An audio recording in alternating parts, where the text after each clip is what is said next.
Hey Soul family, this is Tara Vatsala, and in today's reading, I will introduce my new deck. I will show you how I cleanse and charge the new decks before using them. I will do a small deck interview, which I do with my decks to get to know the deck better and to communicate with the deck for the first time, and then we'll pick up some messages from the deck. Why do I introduce you to these decks? First of all, I want to clarify, these decks are not sponsored. I buy all of them. I love collecting decks, and through my videos I want to pay gratitude to the authors who make such beautiful decks that helps us in our practice. And every deck is so unique, and it has unique messages, and they deepen our practice.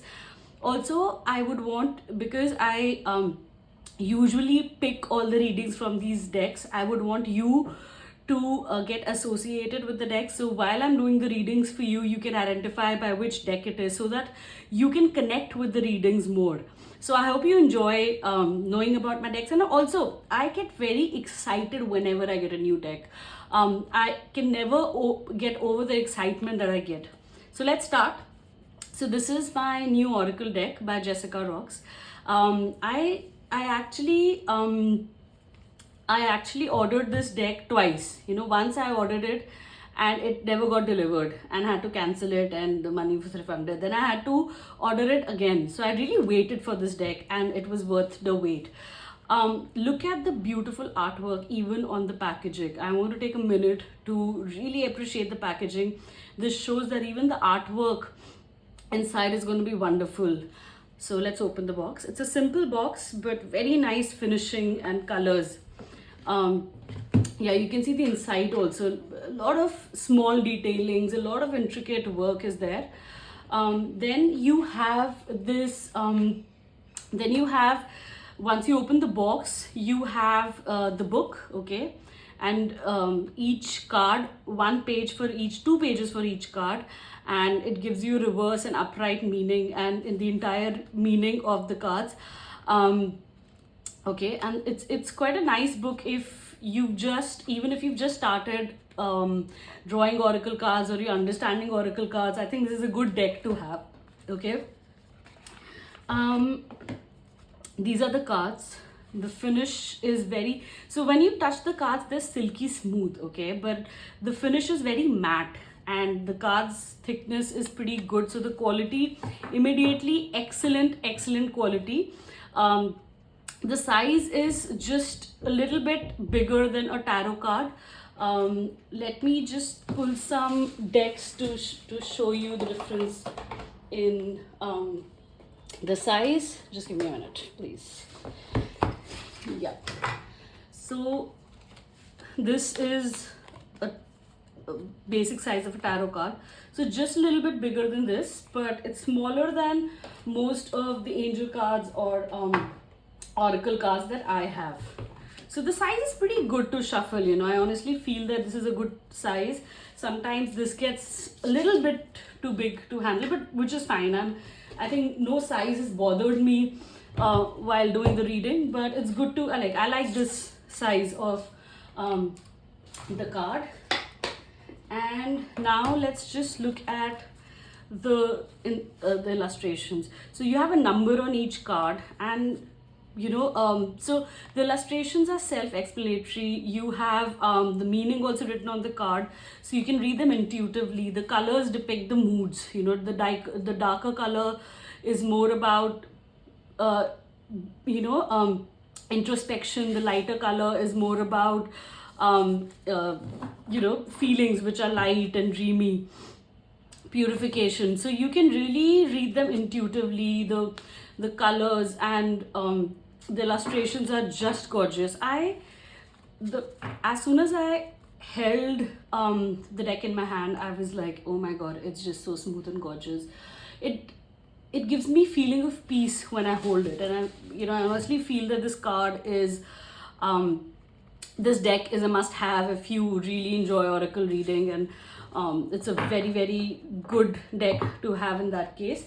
A little bit about the author, Jessica Roux. So Jessica Roux is an illustrator, and she's really inspired by nature and animals, and even as a child she loved observing nature and animals, and hence you can see that that depth in her illustration. And she loves, you know, like even spiritually she's very connected with animals, and she feels that we humans, and even I feel that, you know, there's a lot of connect between us and animals.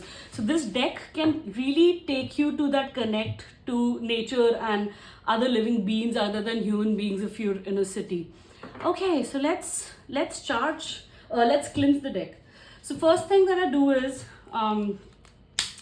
any deck, we need to cleanse it with any energy that they've carried before, because so many hands handle the decks, so you know it carries a lot of energy. So what we need to do is we will sage it. Sage is one of the best ways of cleansing anything, any negative energies. So we'll set an intention that we clean this deck for any energy, any negative energy, low vibration, negative feelings. We set an intention and cleanse the deck. Okay. You can also use clear quartz for cleansing. You can just charge and cleanse by clear quartz. You can just keep it on the deck for some time and let it charge. Okay. Then if you do Reiki, you can hold the, so this is for charging and this is for connecting with the deck. I hold the deck in my hands and I draw Reiki symbols, and I set intention that whatever I ask the deck, I get the right answers, and then I'm ready to interview the deck. So I shuffle the deck a little bit, and I can see that you can just energetically feel when the deck is ready to, you know, I can see the cards. Okay, this is the second time I want to. So this is the frog and the lotus. It talks about metamorphosis. This could be a message because this card was peeping out and it came out twice. So maybe there's this message for you that we guys are going through change and metamorphosis. And I feel that is with the collective, because a lot of readings that I'm doing these days, personal readings that I'm doing these days, this metamorphosis can be seen, and this could be a message for me personally as well. And then you have the lizard, and okay, so the message is, and wow, this deck is already giving me messages. The message is that if you're feeling stagnant, you know, you see this lizard, they let go of their tail in this pitcher plant. The pitcher plant eats the lizard, so they let go of their tails to get out of the pitcher plant. So if you're feeling stuck somewhere, you need to know what do you need to let go of, what part of you you need to let go of. You need to be aware of that. And metamorphosis is again transformation. So it is a time of transformation for the collective. This is a message that I'm getting. Okay, let's interview the card now. Okay, card, tell me, how is it that I'm going to see you? How is it that I am going to see you? So the first card is, how is it that I'm going to see this deck? So the wolf in the hip, guardianship. So this deck is going to be my guardian. It will protect me, healing wounds at the bottom of the deck. It will protect me. It will tell me where the healing is needed. Wow, that's deep. This is a deep deck, okay? How will you see me? How will you see me? How will you see me? So the deck will see me as the duck and the Shaistanum, okay, with luck, okay? But intuitively what I get here is that it's about a phoenix rising. So maybe somebody, you know, growing from the ashes. Yeah, I mean, okay, which is great. Okay, I was really nervous drawing this card and, like, you know, sharing with everybody if they see me as really creepy or I don't know, but yeah, okay, I'm glad this is the card that came in. Okay, what are the strengths of this deck? What are the strengths of this deck? What are the strengths of this deck? Anticipation. Okay, the quail and the gooseberry. Okay, okay. So I immediately feel that this deck is not only going to tell me what the current situation is, but it's going to tell me that what is anticipated and what is needed. Um, I see a lot of fruits and I see a bird. So I see a lot of abundance here.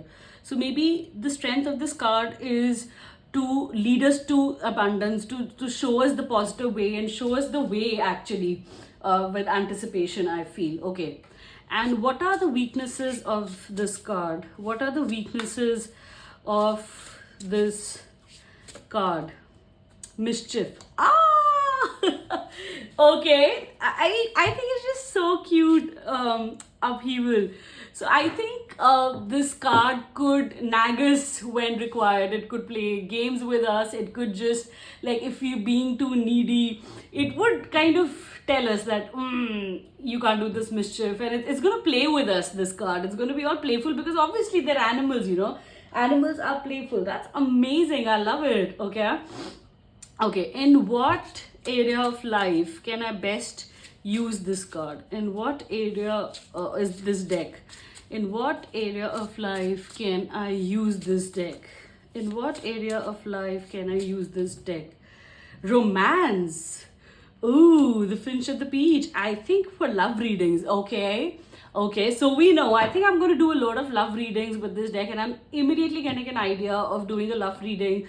Pick a pile or pick a card love reading, and I'm going to use this deck as the oracle deck, definitely, because it's told me so. Okay, and strength. So I think even in the areas we need strength, it's going to prepare us for that. Okay, wow, so that's the little interview that I do with all my decks, and all the decks, by the way, have different answers. It's amazing how the decks can speak to you, and you've seen this here live, and it's a very amazing experience each time I buy a new deck, and I wanted to share it with you. Now let's get some messages from this deck for the collective, for us. Okay, deck, please give us messages for the entire soul family. What message would you like to give the collective? What messages do you have for all of us? Please give us some messages. Okay, we have the hawk and the thrishul with graceful persistence. Okay, so this is telling us that even in the tough times, you know, be like a hawk, be focused and keep trying to do your best, you know, do not give up. And then you have upheaval, the vulture. Okay, so yeah, upheaval is that if in tough times, the times have been tough, do not give up, be like the hawk, be very focused. Healing, the deer and oat. This is a time of healing, you know. Do concentrate on your healing right now. If you've had a tough period, concentrate that where is it that you need healing in your life. Do not lose hope, stay focused. That's a beautiful message. And deceit, yes, you are not hope. Okay, so you need to see butterflies again, transformation. This is a transformation time. A lot of readings, and this I understand, you know, a lot of readings that I'm doing right now, I see that a lot of people are they're transforming their lives. Hence, right now there's a lot of upheaval. You know, it's like tower moment where everything seems to be falling apart, and seems to be falling apart because there's some healing which is required. Do not accept defeat. You know, you're going through a period of transformation, and you know, and I feel that balance, you know, so the balance is required. I'm sorry, there were two cards that I just saw, and there were few messages that were coming in, so that confused me a little bit. But yeah, so balance is coming in with the dragonfly. Okay, and then you have the butterfly. So there's a lot of balance coming in your life. Communication card is coming. So for some of you, communication is required. Some of you, you're independent. You need to be more independent in your life. So a lot is happening in the collective right now, and all you need to do is stay focused, be positive, know that you're healing, know that the balance is coming, have hope, and do not accept any deceit. Let me know in the comments below if this resonated, and I will get more readings like this for you. And if you really like this reading, please follow me for more readings like this, and I will see you soon. Thank you. Bye.